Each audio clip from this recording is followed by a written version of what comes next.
Assalamualaikum warahmatullahi wabarakatuh. Jumpa lagi dalam acara ngopi, ngobrol pikiran bareng Ges Halifa. Hari ini saya kedatangan tamu yang mengelola perumahan di DKI dengan Bapak Sarjoko. Pak Sarjoko adalah Kepala Dinas Perumahan dan Rakyat dan Kawasan Permukiman. Perumahan dan Kawasan Permukiman. Kawasan Permukiman. Selamat datang Pak Sarjoko di New Resto Ancol. Kita hari ini ngobrol-ngobrol seputar Jakarta tentang pemukiman, perumahan, dan permasalahannya. Dan ini adalah sebuah masalah yang kayaknya tidak pernah selesai selama ini karena persoalan rumah kan menjadi persoalan kehidupan, kebutuhan primer daripada masyarakat selain kebutuhan pangan dan lain-lain gitu. Pak Sarjoko, secara tupoksi di dinas Bapak itu sekarang bagaimana Pak? Karena kan ini terjadi perubahan nih. Ya, baik, terima kasih. Assalamualaikum warahmatullahi wabarakatuh. Dinas Perumahan saat ini memang mengemban satu fungsi baru. Dari beberapa waktu yang lalu berevolusi dari Dinas Perumahan, kemudian ada Kantor Tata Bangunan yang melebur jadi satu. Yang terakhir ini kita memang sudah tidak diberikan kewenangan yang berkaitan dengan gedung Pemda, tetapi berkaitan dengan penyediaan perumahan dan penataan kawasan permukiman. Jadi penyediaan perumahan itu yang namanya izin, space planning dan segala macam sudah terpisahkan ya. Iya, betul. Nah, di dalam penataan dan penyediaan itu sekarang ini sejauh mana progresnya Pak Sarjoko yang untuk melayani masyarakat? Ada berapa rusun se-Jakarta ini? Ya, pertama begini. Permasalahan utama di perumahan di DKI Jakarta ini, yang pertama adalah tingginya harga tanah. Iya. Kemudian faktor yang kedua adalah rendahnya daya beli. Tingginya harga tanah dan rendahnya daya beli. Iya, betul. Ini betul-betul ada kesenjangan. Kesenjangan. Ya. Nah, dengan adanya kesenjangan ini, masuklah kita dalam ini kebijakan-kebijakan Pemprov DKI Jakarta di dalam penyediaan hunian terjangkau. Penyediaan hunian terjangkau. Sebentar sahabatnya. Teman-teman ngopi bareng, ini adalah sebuah langkah bagaimana menjembatani antara sebuah kebutuhan yang tidak terjangkau karena harga tanah di Jakarta sedemikian tingginya, lantas ada masyarakat yang membutuhkan, lalu Pemprov DKI masuk di tengah untuk menjadi penghubung ya. Betul. Antara masyarakat yang punya penghasilan rendah hingga dia bisa memiliki rumah, kira-kira kayak gitulah. Betul. Silakan teruskan Pak. Oke. Nah, di dalam penyediaan perumahan ini memang ada dua pendekatan. Yang pertama adalah penyediaan rumah susun sederhana sewa. Ya. Kemudian yang kedua adalah penyediaan rumah susun milik. Rumah susun sewa dan rumah susun milik. Iya, betul. Nah, rumah susun milik ini memang menyasar kepada masyarakat berpenghasilan rendah yang secara umum memang pendapatannya mereka di bawah UMP. Di bawah UMP. Jadi kalau berdasar ketentuan sepertiganya itu memang bisa dialokasikan untuk kebutuhan perumahan. Dalam hal ini mereka bisa memfasilitasi hunian sementara dalam mekanisme sewa, Pak. Iya. Saat ini kita memiliki kurang lebih 24.600 unit hunian rumah susun sewa. Secara umum memang animo untuk mendapatkan layanan rumah susun sewa ini pun cukup tinggi. Cukup tinggi ya. Cukup tinggi. 26.400 sekian. Ya. Nah, ini sebenarnya di bawah secara teknis di bawah pengelolaan teman-teman UPRS. Sekarang ini ada 8 unit pengelolaan rumah susun yang melakukan pengelolaan terhadap kurang lebih 32 rumah susun di DKI Jakarta. Kurang lebih mengelola 32 rumah betul. susun di Jakarta. Dan saat ini kita fakta tingkat huniannya sangat tinggi, kecuali di beberapa lokasi. Huniannya sangat tinggi. Sangat tinggi. Di beberapa lokasi ini memang tingkat okupansinya agak relatif rendah, tetapi ini bukan semata-mata karena animo, tetapi ada hal-hal yang berkaitan dengan belum terpenuhinya sarana prasarananya belum terpenuhi. Betul. Jadi kalau sarana prasarananya sudah terpenuhi, maka animonya tetap tinggi. Jadi kita masih punya Tegal Alur yang kosong. Iya. Kemudian kita punya 2 tower di Rorotan. Ini dari sisi animonya sangat besar kebutuhannya. Iya. Tetapi ini ada kesulitan atau kendala terkait dengan suplai air yang belum cukup. Suplai air yang belum Ya, cukup. kami juga sudah mencoba mengkoordinasikan dengan teman-teman dari PAM untuk bisa mencari solusi terkait dengan kendala yang kita hadapi ini. Namun demikian harus kita akui ada satu lokasi rumah susun yang boleh kita katakan suplainya memang terlalu besar. Itu ada di Nagrak. Di Nagrak. Di dalam satu hamparan itu di sana kita memiliki 14 tower. 14 tower. Iya, satu tower sementara ini kapasitasnya adalah 255 unit. Besar sekali ya. Betul, betul. Ini di sana yang sudah terhuni baru 4 tower. Yang sudah terhuni 4 tower yang sekarang menjadi tempat isoman ya. Iya, kita Beberapa di satu towernya sisi bersyukur sekali. Bersyukur sekali artinya ada satu kebutuhan penyediaan tempat untuk isolasi terkendali. Kalau orang Jawa bilang dalam situasi yang sulit kita malah beruntung. Iya. Bersyukur Iya, karena kita masih punya Nagrak yang belum terisi. Akhirnya kita Bapak Gubernur mengambil kebijakan untuk sementara digunakan untuk isolasi terkendali. Isolasi terkendali. Artinya bahwa mengenai COVID ini tidak hanya Kadis Kesehatan yang terlibat, Kominfodik, terus yang lain-lain, termasuk Dinas Perumahan juga semua terlibat. sektor terlibat. Semua sektor terlibat ya Pak ya. Ini ada hal yang menarik Pak terkait Dinas Perumahan ini ya. 4 tahun lalu, kurang lebih 4 tahun lalu ya, sebuah pemukiman digusur. Ya. Nama pemukimannya Kampung Akuarium. Oh ya. Dan heboh di mana-mana. Lantas sebagian masyarakat yang digusur itu tidak mau pergi. Mereka tinggal di tenda, hidup di situ, keanginan, kehujanan. Selama kurang lebih 1 atau 2 tahun ada 24 orang yang tinggal di sana. Kemudian wafat. Jadi bagaimana perjuangan mereka di dalam mempertahankan haknya itu, yang kemudian terlindas begitu saja. Lalu kemarin di hari kemerdekaan di tanggal 17 Agustus 2021, keadilan sosial dicanangkan di Jakarta. Kampung Akuarium yang digusur itu berdiri kembali, masyarakat yang tergusur kembali mulai memasuki rumahnya. Menjadikan warga Jakarta, terutama yang ada di sana, kembali bermartabat. Yang menjadi pertanyaan saya adalah Pak, kampung itu tidak dibangun semata-mata oleh Pemprov, tapi dibangun melalui kolaborasi dengan warga, dengan NGO, gitu ya. Itu bagaimana prosesnya itu Pak? Sampai kemarin menurut saya cukup cepat ya, karena baru tahun lalu groundbreakingnya kemarin sudah. Gitu. Betul. Ini sebenarnya menjadi salah satu concern Pemprov DKI Jakarta bagaimana melakukan penataan kawasan permukiman. Ini yang melatar belakangi lahirnya Pergub 90 tahun 2018 tentang peningkatan kualitas kawasan permukiman. Peningkatan kualitas kawasan pemukiman. Iya, betul. Dengan Pergub ini memang diatur sebuah pendekatan di dalam proses perencanaan, kemudian sampai berproses apa yang akan kita kerjakan di dalam penataan kawasan permukiman tersebut.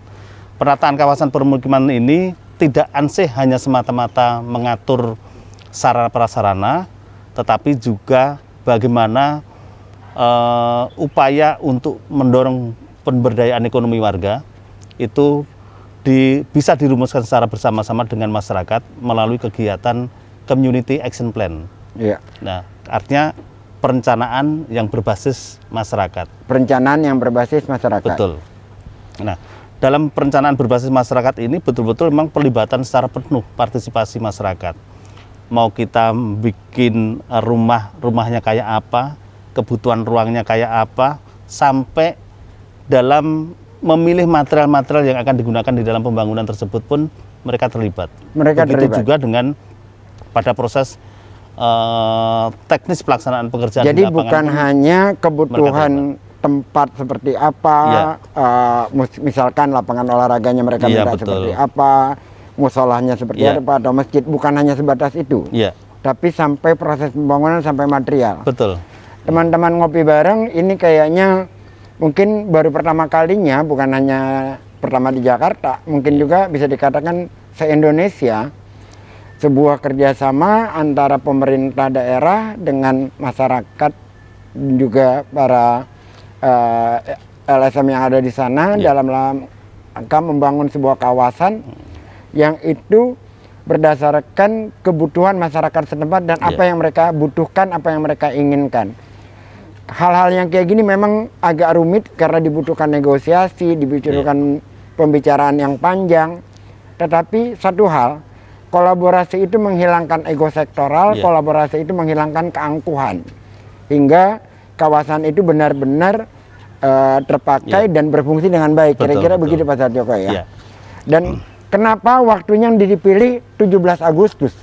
Ya, ini memang sebenarnya terkait dengan satu komitmen atas apa yang disampaikan oleh Bapak Gubernur pada 1 tahun yang lalu. Pada saat groundbreaking yang dilaksanakan pada 17 Agustus 2020, beliau menjanjikan tahun depan kita akan ketemu lagi untuk menyelesaikan pembangunan ini. Dan kita bersyukur kemarin kita sudah bisa menyelesaikan 2 blok bangunan. 2 blok bangunan. Untuk 107 unit hunian. Kemudian ada 1 unit difabel. Kemudian 3 unit kios untuk usaha warga. Kemudian 1 ruang pamer yang kita gunakan untuk mendisplay barang-barang temuan atau artefak hasil temuan yang berkaitan dengan benda-benda cagar budaya. Benar Pak Sarjoko.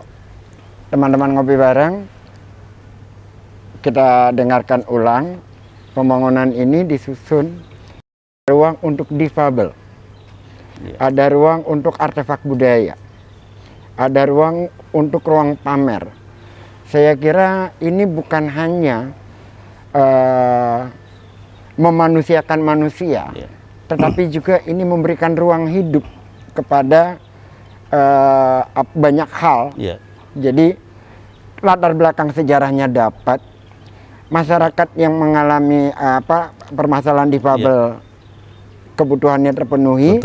Lantas ada ruang usahanya juga.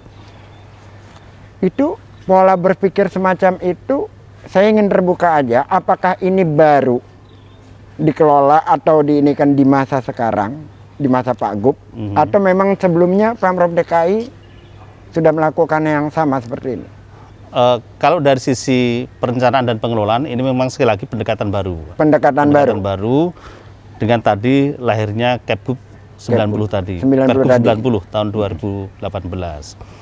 Nah, untuk potret di Kampung Akuarium ini, kita tahu bahwasanya lokusnya ini juga menjadi bagian dari cagar budaya. Sehingga pada proses pembangunan itu pun menjadi perhatian. Kita pelibatan dengan tim dinas kebudayaan, tim untuk melakukan kajian ekskavasi arkeologi, mana titik-titik mana yang bisa kita lakukan untuk tapak bangunan sehingga kita tidak merusak dalam tanda kutip situs-situs yang ada di situ. Jadi ada kajian arkeologinya juga Pak Sarjoko ya. Luar biasa kerjanya ini. Cukup melelahkan Pak Sarjoko. Makanya ini prosesnya memang kalau mengutip statementnya Pak Gubernur, proses ini tidak lambat, tetapi pelan. Tetapi pelan. Karena memang ada proses yang harus dilalui untuk dibicarakan, didiskusikan, dan disepakati dengan warga. Inilah kuncinya perencanaan yang partisipatif. Teman-teman ngopi bareng, ketika Kampung Akuarium digusur, banyak orang terlibat di sana dalam hal advokasi dan pembelaan, dan kita melihat bagaimana pedihnya masyarakat yang ditarik dari akar tempat dia lahir, dia besar, dia tinggal di sana, dia hidup di sana, dan kemudian mereka mendapatkan akses kembali untuk ke tempat asalnya. Dan Pak Sarjoko sudah bercerita bagaimana proses sehingga semua itu bisa kembali dan terjadi seperti kemarin, yang ketika di hari kemerdekaan Indonesia 17 Agustus 2 blok itu sudah diresmikan dan insya Allah nantinya menjadi 5 blok. Jadi hampir mungkin seluruhnya bisa kembali tinggal di sana ya. Ini memang menjadi komitmen Pemprov DKI Jakarta untuk membangun kebutuhan unit sebanyak 241 unit hunian. Pak Sarjoko, saya sampaikan salam hormat dan respek saya kepada Bapak yang telah memberikan mengembalikan martabat hidup bagi masyarakat yang tinggal di sana. Karena pada saat mereka digusur itu mereka kehilangan sebenarnya harga diri, kehilangan sebagai hak sebagai warga negara. Dan benar yang dikatakan oleh gubernur setiap dalam pidato tentang kemerdekaan, bahwa kemerdekaan itu bukan sekedar menggulung kolonialisme, Betul, ya. tetapi bagaimana menciptakan, mengimplementasikan Iya. keadilan sosial bagi Betul. seluruh masyarakat, kan kira-kira itu. Dan itu Kampung Akuarium adalah salah satu contoh. Iya. Saya kira topik tentang akuarium itu cukup menarik dan insya Allah itu berjalan lancar. Iya. Kita kembali kepada persoalan perumahan di Jakarta. Iya. Dalam hal penyediaan rusun tadi, Pak Sarjoko, itu dengan demand yang sedemikian tinggi, tetapi ada tempat yang kosong, lantas butuh dijembatani. Kira-kira dalam waktu kapan ini akan, kan biasanya kalau Pak Gubernur menyelesaikan betul. harus ada target. Kira-kira targetnya sampai kapan ya? Yang pertama gini, dari sisi optimalisasi penghunian. Optimalisasi penghunian ini khususnya yang terjadi di Nagrag ini memang kita sudah mencoba untuk berkomunikasi kepada stakeholder yang ada di sekitar sana, di kawasan KBN sana. Sudah kita bersurat kepada perusahaan-perusahaan yang ada di sana untuk mengidentifikasi apakah ada kebutuhan terkait dengan hunian. Iya. Nah, ini akan kita follow up. Kemudian yang kedua, bagaimana kita mengidentifikasi hal-hal yang bisa menjadikan satu daya tarik kepada masyarakat secara umum untuk bisa memilih rusun Nagrag ini sebagai alternatif tempat tinggal sementara. Iya. Itu. Ini betul-betul PR, dan sekali lagi terlepas dengan beberapa lokasi yang ada kendala air, sebenarnya itu relatif lebih sederhana. Lebih sederhana. Karena manakala nanti teman-teman dari PDAM sudah bisa melakukan investasi untuk penambahan kapasitas suplai di sana, itu sebenarnya selesai kan begitu. Kalau sudah ada itu langsung selesai Ya. dan animonya sudah Teridentifikasi, pendaftar sudah cukup banyak. Jadi boleh saya infokan, untuk mendapatkan layanan pendaftaran rumah susun sederhana sewa ini, kita memiliki aplikasi mobile namanya Sirukim. namanya Sirukim, Sistem Informasi Perumahan dan Permukiman. Sistem Informasi Perumahan dan Pemukiman. Betul. Jadi warga DKI Jakarta bisa mendownload aplikasi tersebut di Play Store, Ya. kemudian bisa mengakses, kemudian milih rusun mana yang diminati dengan mempertimbangkan kapasitas yang ada. Kalau memang di situ sudah penuh, akan terinformasi penuh. Kalau masih ada yang unit kosong, pasti akan terinformasi juga. Oh, datanya terbuka sedemikian rupa ya, terbuka. Jadi proses mendaftarkannya pun online. Mendaftarkannya pun online. Mendaftarkannya online. Jadi sungguh sangat mudah. Ini juga menjadi sebuah terobosan layanan kepada masyarakat DKI untuk bisa mendapatkan layanan rumah susun sederhana sewa. Itu aplikasi itu bisa berada di bawah, di dalam sistem yang Jaki juga nggak, Pak? Bisa. Oh, bisa. Nantinya akan terhubung dengan Jaki. Oh, terhubung dengan Iya. Jaki nantinya ya. Iya, betul. Teman-teman ngopi bareng, bagi Anda yang berminat untuk tinggal di rumah susun di Jakarta, ada aplikasi tadi yang sudah dikatakan oleh kepala dinasnya, bahwa aplikasi itu bernama Sirukim, Sistem Informasi Perumahan dan Permukiman. Perumahan dan Pemukiman. Silakan di-download aplikasinya dan itu akan sangat memudahkan karena dari sisi pendaftarannya pun online. Dan berapa yang sudah terhuni, berapa yang belum, rusun mana yang masih kosong, mana yang sudah penuh, di sana semua terbuka dengan data yang tidak ditutup-tutupi atau yang ini ya. Ya. Semuanya serba. Artinya syaratnya sangat umum sekali dan sangat mudah. Nah, itu saya mau tanyakan itu. Syarat untuk memilikinya bagaimana, Pak Sarjoko? Warga DKI Jakarta yang membutuhkan hunian sementara untuk rumah susun sederhana sewa ini syaratnya yang pertama adalah warga DKI, berKTP DKI, kemudian memang betul-betul belum memiliki rumah. Betul-betul belum memiliki rumah ya. Kemudian yang ketiga sudah berkeluarga atau pernah berkeluarga. Ya, kalau masalah ring penghasilan, yaitu tadi average-nya adalah UMP, Pak. UMP, Ya. average-nya UMP. Ya, Jadi betul. rendah sekali ininya ya, tidak besar ya. Ya. Karena sebenarnya sesungguhnya tarif sewa kita untuk rumah susun tower yang 16 lantai yang menggunakan fasilitas lift itu Rp765.000 per bulan. Rp765.000 Per bulan. per bulan. Iya. Itu pakai liftnya ada juga pakai ya. lift. Artinya kalau yang rusun tipe blok yang hanya bangunan 5 lantai, rata-rata tarifnya di bawah 300. Rata-rata tarifnya di bawah 300. Pak Sarjoko, yang penyewa rusun kan banyak. Iya. Dengan bayar per bulan rata-rata 700 yang pakai lift dan Ya. 300 yang tidak pakai lift. Belum lagi mereka dikenakan biaya listrik dan Ya. biaya air kan. Iya.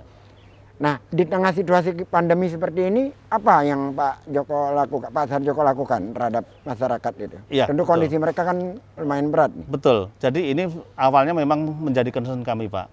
Banyaknya semacam keluhan dari masyarakat terkait dengan keterbatasan kemampuan mereka secara ekonomi, apalagi sedang pandemi Covid. Kemudian ini kita sampaikan kepada Pak Gubernur, kita sampaikan telaah staf untuk bisa diberikan semacam kebijakan pemberian keringanan. Iya. Dan bersyukur sekali alhamdulillah dengan Pergub 61 tahun 2020 itu seluruh warga yang tinggal di rumah susun sederhana sewa diberikan keringanan atas biaya sewa bulanannya, baik untuk unit hunian ataupun unit usaha.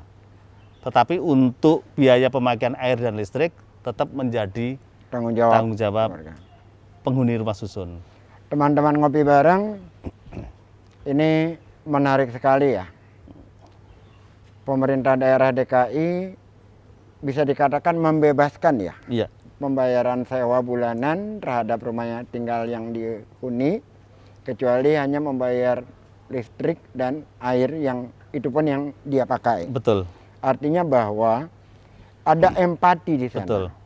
Ada rasa keadilan yang diberikan kepada masyarakat di tengah situasi pandemi. Artinya bahwa pemerintah DKI memahami problem Ya. yang sedang Dihadapin dihadapi warga. oleh masyarakat. Betul. Kalau seperti itu situasinya, biaya pemeliharaan gedungnya bagaimana Pak Sarjoko?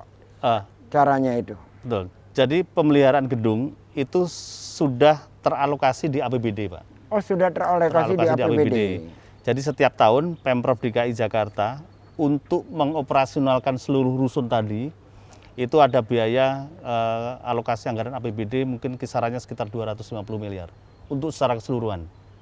Jadi di sana warga di DKI Jakarta yang tinggal di Rusunawa itu betul-betul mendapatkan layanan yang sangat baik. Artinya dari sisi mereka kewajiban mereka betul-betul hanya membayar retribusi dalam arti biaya air dan listrik. Masalah keamanan, kebersihan, pemeliharaan sarana prasarana itu menjadi tanggung jawab kami yang dilakukan oleh teman-teman UPRS.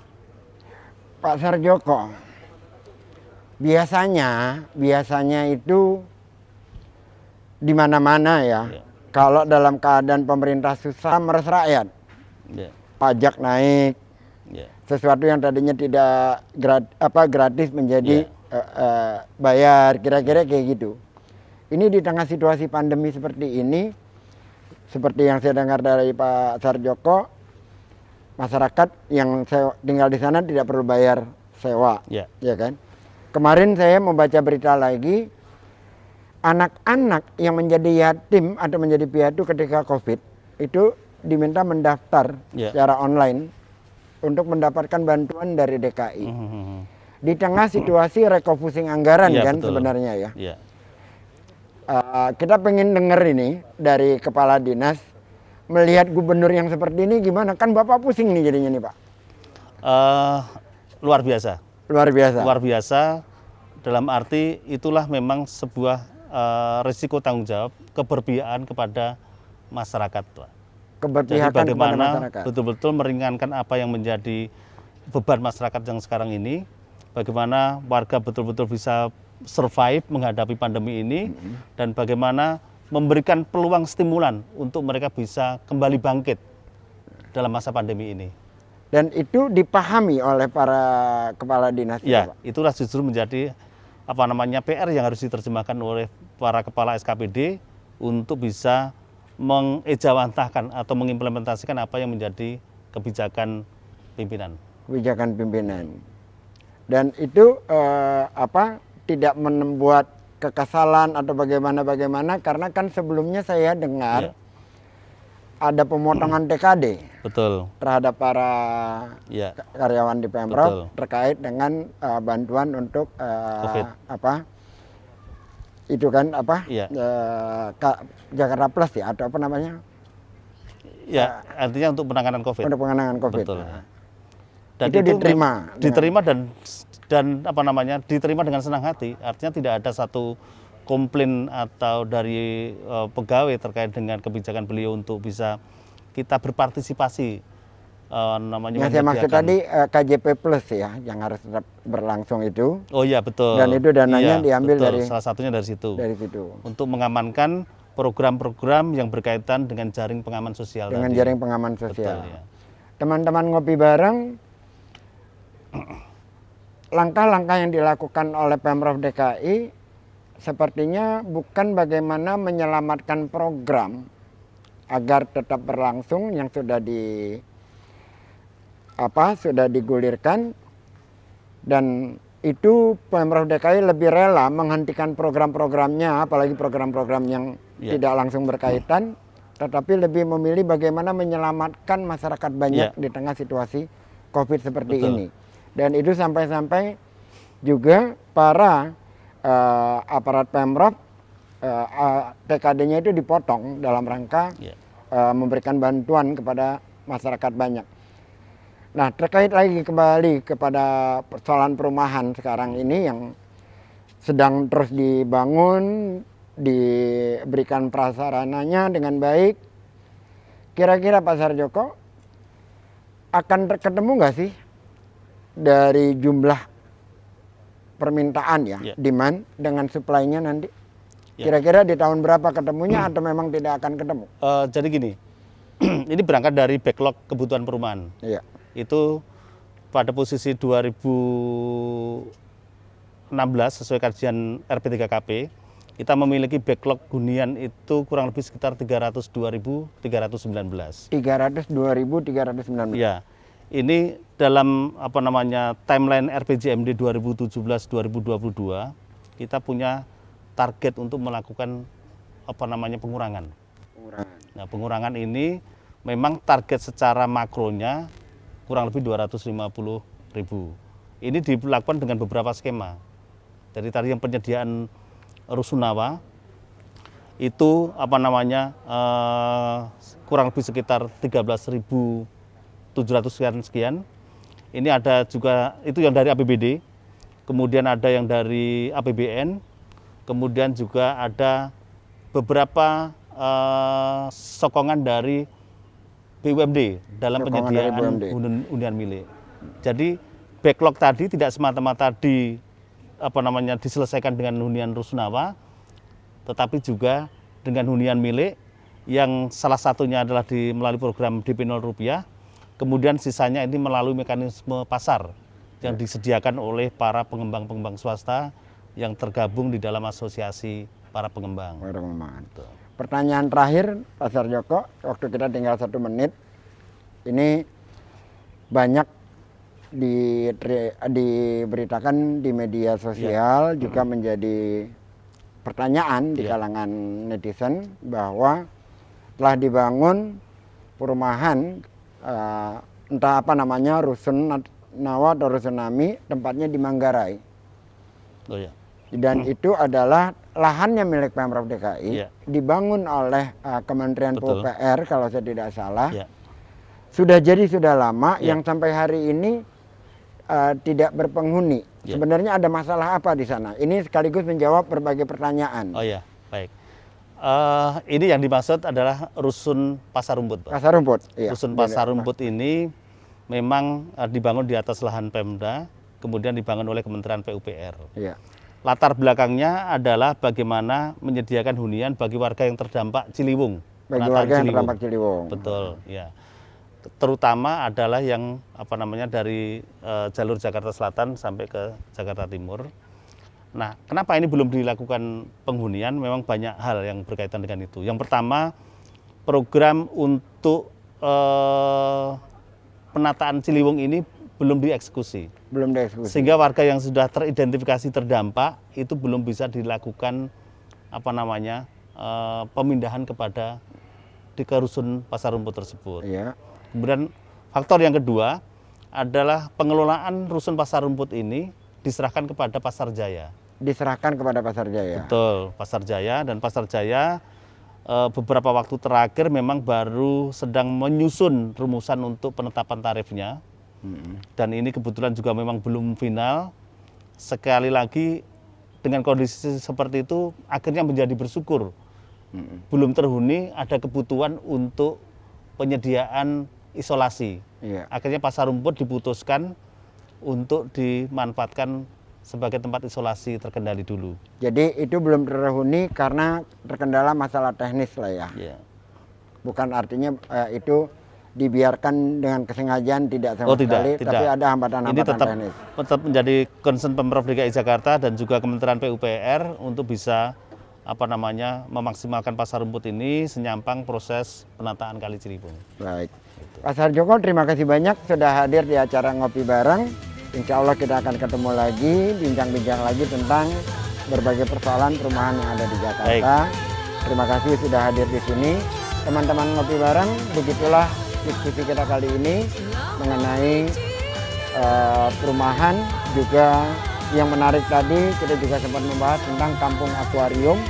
Semoga seluruh bloknya nanti akan terbangun dan masyarakatnya bisa tinggal kembali di sana. Amin. Dan itu sangat membahagiakan bagi masyarakat Jakarta karena hal itu menunjukkan kehadiran sosial tertancapkan di Republik ini, di ibu kota tercinta kita. Oke, ada Melkandes dari keluarganya ya. Silakan Adi.